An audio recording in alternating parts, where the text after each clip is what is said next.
آگے بڑھیں، آپ کو بتائیں کہ ملک بھر کی طرح احمد پور شرکے میں پی ٹی آئی کے عہدیداران اور ورکرز پر تھانہ ایف آئی آر سٹی اور شریف میں دی جانے والی پر پی ٹی آئی کے 15 ارکان نے عدالت سے عبوری ضمانتیں کرا لیں۔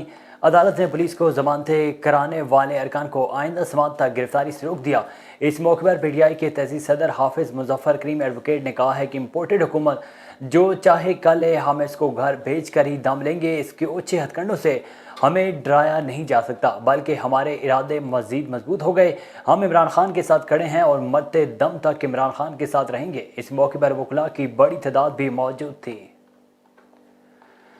ننکانہ سائے میں مستحق گھرانوں کو مفت آٹے کی فراہمی کے لیے ضلع بھر کی تینوں تحصیلوں میں 129 سیل پوائنٹس قائم کر کے حکومت پنجاب کے رمضان اسپیشل پیکیج کے تحت مفت آٹا حاصل کرنے کے لیے مستحق افراد اپنے موبائل سے EATA اسپیس اپنا شناختی کارڈ نمبر لکھ کر 8070 پر میسج کریں۔ ڈپٹی کمشنر ننکانہ صاحب میاں رفیق احسن نے ان خیالات کا اظہار حکومت پنجاب کے اسپیشل رمضان پیکیج کے حوالے سے گفتگو کرتے ہوئے کہا۔